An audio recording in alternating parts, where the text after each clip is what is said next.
Hai, Assalamualaikum dan salam sejahtera. Bertemu lagi di channel Emrys Kitchen. Hari ini saya nak kongsikan lagi resepi dessert yang sedap, iaitu agar-agar cendol yang lemak manis. Okey, mula-mula kita akan sediakan dulu agar-agar.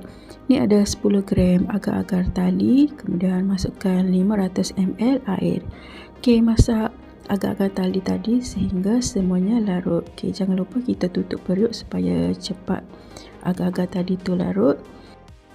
Okey, bila agar-agar ni dah pun larut, bolehlah masukkan santan. Kali ni saya gunakan santan segar lebih kurang 300 ml. Okey, kalau nak pakai santan segera pun boleh. Kemudian letakkan selai daun pandan dan masukkan santan tadi.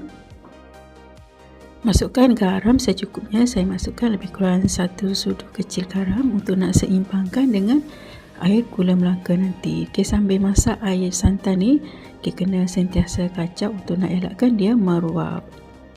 Okey, bila agar-agar santan ni dah mula berbuih bahagian tepi periuk tu, bolehlah tutup dan suamkan seketika. Untuk cendol pula, boleh sediakan cendol secukupnya. Kali ni saya gunakan lebih kurang 1 cawan cendol je. Ni banyaklah, so ada banyak lebih lagi. Kemudian sediakan acuan lompang. Kita basahkan dulu acuan ni dengan air.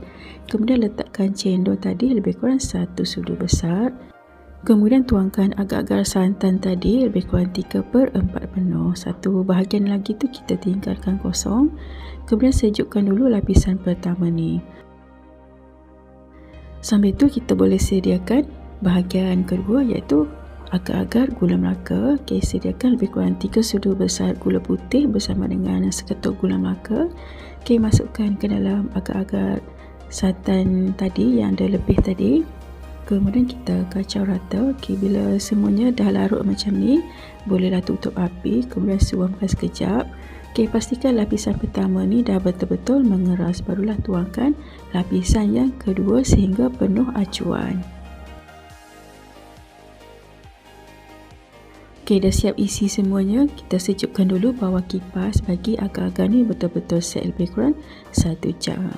Okey, ni dia agar-agar selepas 1 jam dah pun keras sepenuhnya. Okey, barulah kita cungkil keluar daripada acuan tu. Okey, kita cungkil dengan menggunakan lidi, kemudian terbalikkan ke atas dulang. Dah jadi dah kita punya agar-agar cendol.